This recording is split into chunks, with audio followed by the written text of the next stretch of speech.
Welcome to the Conscious Living Podcast, conversations to educate, empower, and enlighten our world.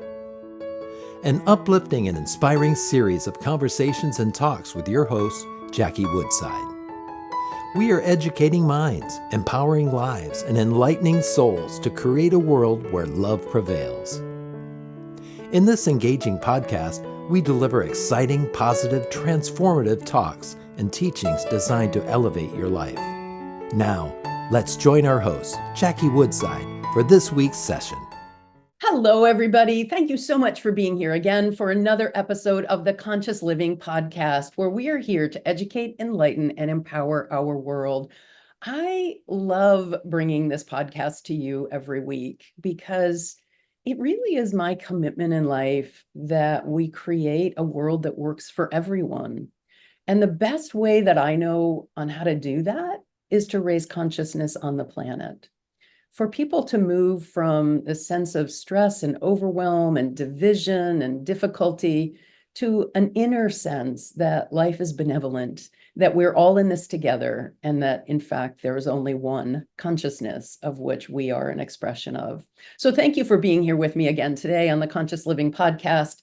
One of the joys that I have in doing this podcast is the ability to speak with so many committed, brilliant, successful entrepreneurs, coaches, authors, thought leaders in this space of what does it mean to live life consciously. And today I'm bringing to the Conscious Living Podcast a colleague. We are in a professional networking group together, who is very near and dear to my heart. She is a leadership leadership trainer, expert, and executive coach. Kim Ades is the president and founder of Frame of Mind Coaching and has developed a software that's very central to her work called JournalEngine, the JournalEngine software. She's a recognized pioneer in the field of leadership coaching and thought mastery, and uses her unique philosophy and direct coaching style to help leaders focus their thinking to achieve extraordinary results. She's an author, a speaker, an entrepreneur, a coach, and get this, the mom of 5 children. That makes me crazy. I have one and it kicks my ass on a regular basis. So Kim, welcome to the Conscious Living Podcast. Thank you. I'm so excited to be here and so excited to be having this conversation with you. Yeah, awesome. So, I just have to ask first, you've done a lot. You created a software, you're an entrepreneur, you exited another company already, you created Frame of Mind Coaching, you're working with some of the top corporations in our country and around the world. It's stunning. And you're doing all that while you're raising 5 children. I mean, come on. Well, Seriously. to be fair, they're old now. So I've done my time. No way. I've done You my look time. super young. What did you do? Start having children when you were like in grade school? What did you do? No. But my youngest is 25 and she's doing her PhD right now. And Oh, so wow. all 5 of them are out. They're out. So and wait, about. if they're all out and you're young, wait, your youngest is 25 or your oldest? My youngest is 25. Wow, unbelievable. Well, congratulations, Kim, on raising 5 children and having your youngest getting her PhD. It's a journey for sure. It's a journey. Yes, I it's a started journey. parenting in my 40s. My son is now 19 and he's a freshman in college. So It's fun, right? it's a journey. Absolutely. It's been a lot of fun. He's been absolutely one of my best teachers. I love him to death, as I'm sure you do as well. So that caught my attention that you've got 5 children. So tell us about like what led you into being a leadership expert, executive coach. What is it about you that you were drawn to that type of work? Well, you know what? If you go back to my youth, my childhood, right? I was always drawn to leadership. So in high school, I was on students council. And as I grew older, I was always involved in leadership, boards, that kind of thing. Yep. But throughout my university career, I studied leadership. So I didn't my MBA, but I studied leadership. And I was interested in really like what makes a leader a leader. And I was Yep. always involved in that. The company I owned before this, we used to build simulation-based assessments. And the purpose of those assessments was to help companies identify leadership traits and help to figure out who is going to be a top performer in any given field. And so, way back when simulations weren't even a thing yet, we were building technology that would help companies identify those top candidates. And so I was always involved in kind of understanding leadership and understanding what differentiates a leader from other people. Like, what is that thing? Well, And I'd love to hear that. Like, do you yeah, have an answer to that? I mean, what did yeah, you? I kind of do. I kind of do. One of the things that I discovered is that when we look at those people who end up rising to the top, Mhm. the one thing that differentiates them from others is their degree of emotional resilience. Absolutely. So people say, well, what exactly does that mean? And I like to define it because I have a little bit of a twist to the definition. And Okay. so emotional resilience is the ability to rise up from adversity with speed and agility. And here's the piece, and leverage the adversity somehow. Oh yeah, that's so critical. Same, that's so good, Kim, that you add that piece of leveraging the adversity. There's some really good research about that, but say more, like why Yeah, that so differentiator. something bad happens, you get kicked to the ground, and some people who get kicked stay down a very long time. Yeah, And some people who get kicked, we all get kicked. That's the way life works, right? We fall. And then the question is what happens after that? And so people with a high degree of emotional resilience, they kind of pull themselves up a little bit faster than the average. And then they say, okay, so this thing happened to me. What am I going to do with it? How yeah, am I going to turn it into something that's actually a benefit to me? right. Moving from it happened to me to it happened for me. Exactly.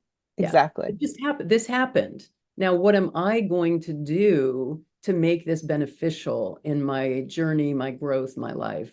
Exactly. How do I make this work for me? Yeah, I love that. I love Right. that. And I absolutely 100% I can see that across the board. You know, emotional resilience, I don't think gets enough press or attention in our world. I teach a course on emotional self-regulation in the workplace, and it's always one of the more popular courses that I do as a Yeah. leadership trainer around emotional regulation. And there's so much, you know, it's really interesting, Kim. There's so much that people don't understand about emotional regulation. And one of the things I want to say about it, and then I'm curious to hear your thoughts, is one of the things I think people don't understand is that it seems to me that people feel like they are the victim of their own emotional state. And that people don't recognize that emotions aren't just something that happen to you, but they are in fact something that you can learn to intervene, cultivate, create, redirect. That yes, maybe you do have immediate emotional responses that are pre-programmed in your neurological pathways, but then your ability to bring awareness to it, you can create a different emotional experience, which is what you are pointing to here about your thoughts about emotional resilience. So you want to pick up there? Yeah, exactly. What you're saying is we don't have to be at the mercy of our emotions. Exactly. And this is exactly what we do when we coach our leaders is we teach them the mechanism of that relationship is that the way you think, the way you perceive things, the way you believe things about certain people, circumstances, events, life, right? What you believe to be true will influence how you feel about everything. And to some 100%. degree, that's in your control, right? Yeah. So what we're teaching leaders is to take control over what they have control Yeah. rather than trying to control all those things that they don't actually have Don't control, have control over. Right. right? Exactly. And Yeah. so it's like a rebalancing of responsibilities. And Mhm. what we're doing is we're saying, here, this belongs to you, take it. And this stuff doesn't belong to you, let it go, It's really great. drop It's it. really great. Yeah.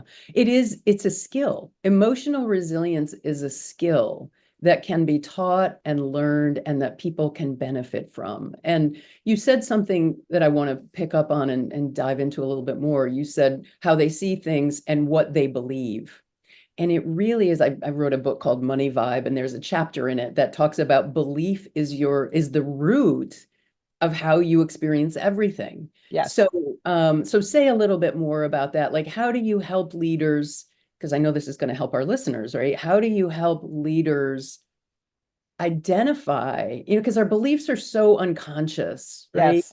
They're so unconscious. Well, not all of them. I mean, some, you know, I believe it's Many. it's good to be helpful. I believe that life is benevolent. Like I have certain beliefs that are very conscious to me, but a lot of people, and particularly people who don't do this work, live and breathe this work like you and I do, aren't as aware and as conscious of the things that they believe that are really driving the train. So how do you help people deal with, identify, and then maybe even change their beliefs? That's exactly what we do. That's exactly the business that we are in. So Yeah. that's a great question. How do we help to pull out those beliefs that are unconscious?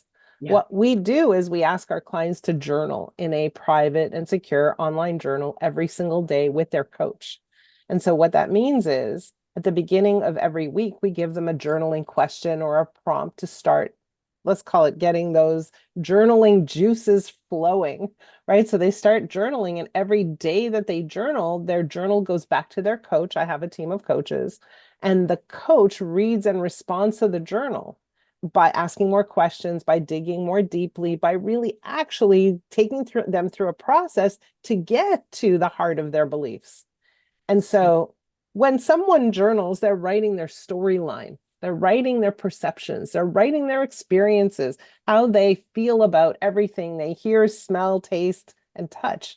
And 100%. that gives us insight and allows us to see very clearly what their beliefs are. But not only their beliefs, their patterns of behavior, the themes with which they live life, right? How they interact, what the quality of their relationships are, and why they are that way, what works for them, what's not working for them, where they get frustrated over and over and over again. So their storyline gives us insight into those beliefs. It helps us to see them. Yeah. You can see it right in front of you. Can you give us a couple of examples? You said you give them weekly. I think you said weekly. I don't remember if you said weekly or Yeah, daily. weekly. Okay. Yeah. I guess daily would be a bit much. Yeah. Give us a couple of examples of what types of journaling prompts that you might give. I'll give you a good one. I'll give Okay. you a good one, and I'll give you a story to go with that good one. Great. Okay, so one of my favorite prompts, we give it to our clients on about week 8, and Okay. it's called the ideal conversation. And so what they need to do is pick anyone they want, someone alive, someone who passed away, someone famous, someone they're dying to meet, someone they have a secret crush on, someone they had a fight with. It doesn't really matter. They can pick anyone they want. And the goal is for them to write down an ideal conversation between themselves and this person. Okay. And to do it like on a daily basis, pick someone new every day and write an ideal conversation Oh, so you do that for a week. You use for a week. the journaling prompt is Yeah, for a exactly. week, but you Exactly. journal every day. You journal every single day, and every Oh, day that they journal, their coach is on the other side of that journal. reading So it's it. Yeah. very, very intense. It's very intimate. It's designed to move someone very far in a relatively short period of time, right? So the coach is on it, right? Yeah. Yeah. Very present, That's a right? great model. Yeah. So let me give you a story to go with this Yeah. particular journal. One a journaling prompt. One year, it was a while ago, I had a client who wanted more than anything in her journal in this this journaling prompt to be the Secretary of State for the United States. And so in her journal, she wrote an interview between herself and the government. And they were inviting her in. They said, "Oh, like we've read your resume. You look like a very exciting candidate, but tell us in your own words what qualifies you for the position." And so in her journal, she wrote like paragraphs and paragraphs and paragraphs about her qualifications. She talked about how, her family came from Japan. They started a business. They contributed to the US economy. She had a degree in economics and, her work history, her culture, her background. And then she wrote a 10-point plan about what she would do in her role as Secretary of State. And they That's were very amazing. impressed, right? Like in this conversation, they were very impressed. They said, "My goodness, like you've really thought about this. You're an amazing candidate. And as soon as we've interviewed all the candidates, we'll get back to you." At the bottom of her journal, she wrote me a note, a personal note. The note was, "How's that for dreaming big?" Yeah. Now, do you think that's dreaming big? I do. I think it's amazing. Well, so I gave her a blank canvas to create an ideal conversation. And what did she do with this ideal conversation? She created a situation where she had to prove her worth. Oh, well, I love the dream. Yeah, but she didn't give herself the job. Oh, she didn't give herself the job. No, they said, as soon as Be we've great. interviewed all the candidates, we'll get Oh, we'll back to get you. back to you. So she left it open. She didn't She close. she didn't close it. Now, interestingly enough, she was responsible for sales in her organization, in her company. And what we discovered was that she was leaving a lot of things unclosed. She wasn't closing her deals. And she had Wow. no consciousness about that. And when we addressed it, she said, yeah, I didn't think it was polite. I think it was, thought it was like a little arrogant to presume that I would get the job. Wow. So did she ever move into government? She did not move into government, but her sales dramatically increased the following quarter, That's right? amazing. So you know, the issue isn't about necessarily making that imaginary situation Yeah, come yeah, to yeah. life. It's Yeah, about, here's a prompt that allows us to continue to see beliefs that exist at a very deep level that aren't obvious, that aren't that are obvious. that are playing havoc with our performance, our happiness, our self-confidence, all of that. And how did she feel after going through that process? She was in shock. She was. She was in shock because she put a lot of work into that one journal. And at Yeah, the end of it, she realized, holy moly, like I'm making life hard for myself. I'm the one creating the barriers to my own performance, right. right? Right. Well, I mean, but that's what a gift, you know. Yeah, Most people, yeah, I think I can say this with confidence. Most people live their whole lives creating barriers to their performance and never have the opportunity to see that. exactly. Exactly. And we have so many examples just like that, where the journal just, it's like a flashlight comes on and we could Yeah. see everything. Yeah, yeah, absolutely. It all change begins with awareness. And it sounds that's so cliche, that people are, yeah, yeah, yeah, I know that. But really cultivating a deep level of awareness through journaling it's such a gift because without that awareness, you really are sentencing yourself to your own limitations. So Yes. tell me more about journaling as a coaching tool, or not even a coaching tool, just a self-development tool. You are the one who came up with this, right? Yes. Yeah. So So tell me let's go about back to emotional Yeah. resilience for a minute. Okay. So the story is that I was married for 15 years Mhm. and I was in business with my ex-husband, and our marriage fell apart. And it was tough. We had a lot of things going on. We had two kids together, we had a business together, and all of a sudden, like my life kind of exploded, right? So Wow. what did I do? I journaled every single day of my life. I just journaled and journaled and journaled and journaled. Just stream of Well, at consciousness. the time, yeah, stream of conscious, but it was also a tool for me. And you asked a question, how can journaling work to help with self-development? My goal was to try to go through the divorce with as much grace as I humanly could muster. And Yeah. sometimes I wasn't doing a very good job. And so, I'll bet so you. you do your best, right? Sometimes your emotions get the best of you, right? Um, so I journaled and journaled and journaled, and when we split up, we also split our companies, or I sold my shares. I sold my shares of my company at the time, and I got recruited by a coaching company very shortly thereafter. I lasted 8 months because I'm an entrepreneur and I can't really work for others. But I also got an opportunity to observe how they coach and decided that I thought they were doing a poor job and that I could do a better job.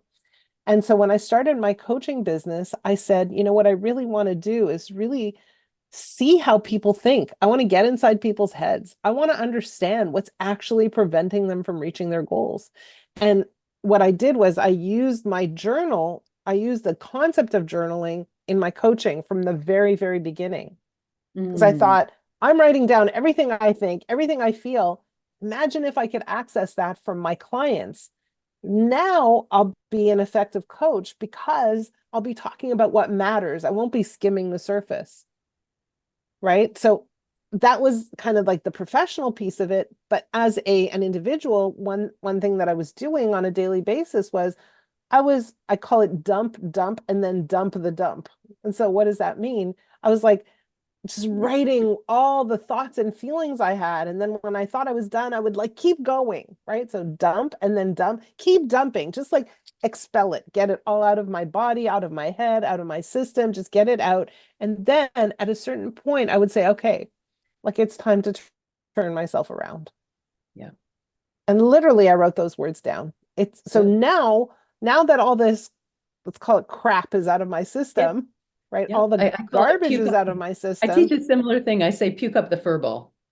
Exactly. So now that Yeah. all of that is out, what do I Right. want to do? Where do I want to go? How do I want to feel? What's my plan? So sometimes it's where do I want to take myself emotionally? Sometimes it's where do I want to take myself physically? Sometimes it's like, what are the things I need to do to get to where I want to go? How do I need to think about this differently? Like, I know I don't want to feel that.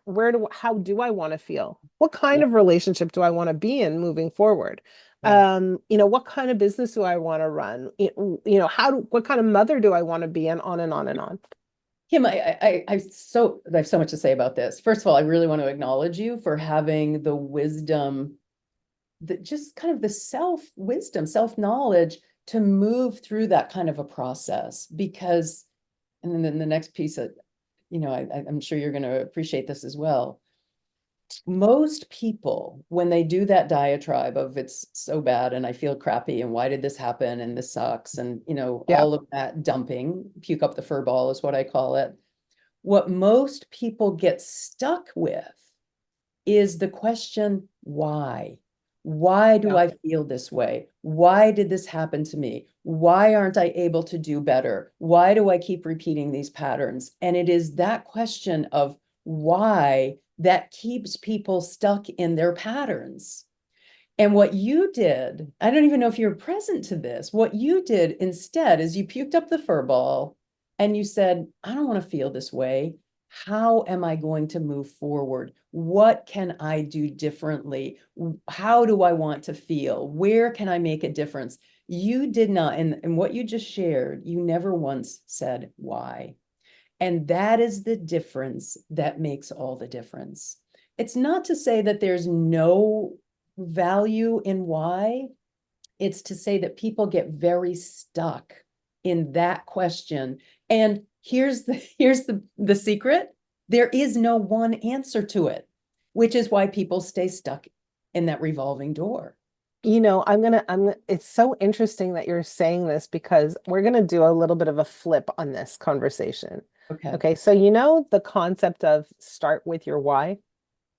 Begin with You know, know your like, why, begin with yeah, why. What's that guy's name? Simon Sinek. Simon Yeah. Sinek, right? So my philosophy is that actually your why, my why, his why, her why, it's all the same. It's all the Yeah, same. And what yeah, I mean by that is that the reason we want anything is because we think it's going to make us feel better. exactly. So Well, I don't think starting with why is the most important question. right, I but really what he's saying, he's not saying why, like, what's the origin of this problem? He's No, saying no, what's no. the What's your motivation? purpose? What's Right. your What's your purpose? purpose? What's your Yeah. motivation? But Where's your I heart and but center? I'm gonna like come back to your question. Okay, so because Okay. this is the other side of the coin. Yeah, And yeah. so my belief is the most important question is not, or don't start with why, start with why not. What's your Right. why not? In other words, what's actually getting in your way here? What's the problem? And for me, it's what are the beliefs that are preventing you from living the life you want to live? Mm-hmm. Mm-hmm. So now when we go back to my journaling, I didn't know all of that way back then. Sure. I Sure. just knew this was not what I wanted. And I was like dead set on thinking about how do I create a life that I actually want? How do I do this better?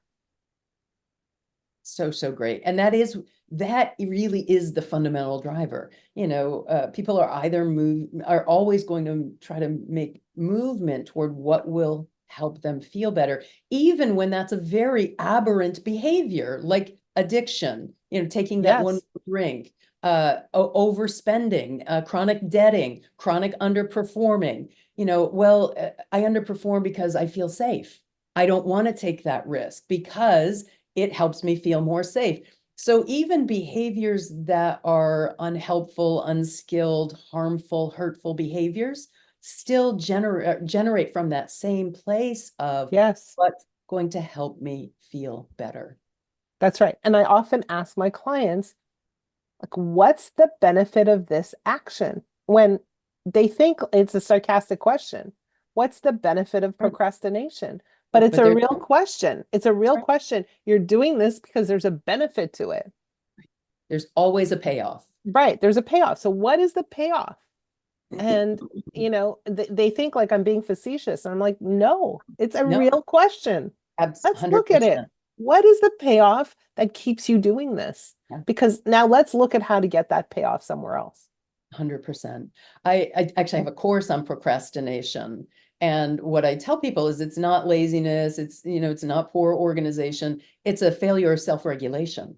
It's a self-regulation failure because the not doing it, even though that feels crappy on some level, feels better neurologically, emotionally than the rigor of moving into whatever that task is that they've been putting off. So it still comes down to again, not in a healthy or helpful way, it comes down to not doing it feels better than doing it, at least in the moment. That's right.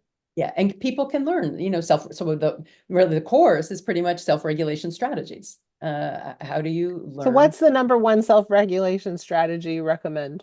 Well, the first thing is awareness. You've got Yes. to be aware of Yeah. what it is.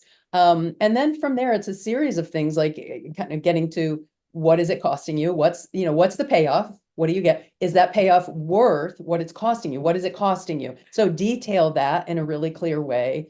And then the strategies for overcoming it, rather than thinking about this big thing that they're procrastinating on, do one small thing every day. Do Yeah. one small thing every day, even if it's 5 minutes, because it starts building new neural pathways of success rather than failure. So breaking it down to its most elemental parts, putting that most elemental part in your calendar. So I teach a whole thing around calendaring and self-management through planning and organization. If you don't plan doing the hard thing, you won't. Yeah. You don't plan doing the hard thing, you won't. So Yeah. breaking it down, putting it in your calendar, planning it, and then having an accountability structure at the end of the day, the end of the hour, some kind of an accountability structure and then, that teaches, it rewires people for small success rather than constant failure. Yeah. Yeah. Interesting. The reason I ask is because I'm literally right now working with one particular very highly driven executive who hates mundane tasks, day to day to day to day to day tasks. Who And doesn't? the maintenance stuff. And Yep. that's where he falls short. But give him like a big, huge, like big presentation, and that's where he shines. And so we're talking about like how do you create a life where you are going from one big event to the next so that and you get support for the mundane. Exactly. I was just going to say he should hire a virtual assistant. Exactly. Right? I Exactly. mean, that's a no-brainer. If it's the mundane, Exactly. that was very similar. I'd hate the back end. I hate doing the mundane. And I mean, what a game changer. It was actually a coach of mine who's like, you have to hire a VA. You have to Exactly. get yourself an executive assistant. And I was like, I don't know, what will I have them do? Now it's like, I can't live without my executive assistant, like one of the most important people in my life, because she's Exactly. managing all of that stuff that in my language is not my zone of brilliance. Exactly. Not So my zone of brilliance. It's never exactly. going to be. I don't want to fight about that. And it is her zone of brilliance. She loves those spreadsheets and all that mundane and keeping track of this. And it's what she was put on this planet to do. I can relate to you 100%. Yeah, I think Not for all of me. us entrepreneurs, Yeah. coaches, we're high level, big thinkers. And when it gets down to the day-to-day planning and mundane, there's Yeah. very few of us that are skilled at both. And Yes. there are some, but I think a lot of people, leaders, entrepreneurs, we're big picture thinkers. Exactly. Exactly. I mean, I like the strategy side of the business. I like the Okay. growth side of the business. I don't like yeah. That's great that you like that. I love the teaching and speaking and the being with people part of the business. Yes. Yes. That's So fun really, too. we're talking That's about fun too. three different arms, the strategy, Yes, in a way. the In a way. delivery arm, Yeah. and the kind of mundane, day-to-day tasks that you have to do. So I love that. I love that you help people use journaling. Anything more that you want to say that our listeners can take away from our conversation today about how they might put some journaling in their life to enhance. Yeah, you know what? I think one of the most important things is when you journal, what are the questions you're asking yourself? Like, what are those journaling prompts? And one of the things that we have is a set of really great journaling prompts. So if anybody is listening to this and are saying, yeah, like I want those journaling prompts, I want to ask myself those critical questions when I'm journaling. So you can easily just go to our website. It's frameofmindcoaching.com, and right on that front page, there's like a little badge that says 10 powerful journaling prompts. So just click on it and download the prompts. But it's the questions that you ask yourself that enable you to have that level of consciousness to look inside of yourself and do the deep inquiry. Really beautiful. I love it. I'm going to do that right after we get off. Kim, this has been awesome. Thank you so much. So it's frameofmindcoaching.com. That's your website where people can find you. And just to encourage all of our listeners, you listen to this podcast because you care about living life more consciously. So, pretty much every week I bring you thoughts, ideas, and yes, often tools that you can use to live your life more awakened, more alive, more engaged. So take Kim up on this offer, Frame of Mind Coaching. Go get your 10 journaling prompts and use them over the next few weeks. Kim, this has been great spending time with you. Thank you so much for being here and being my guest. Thank you.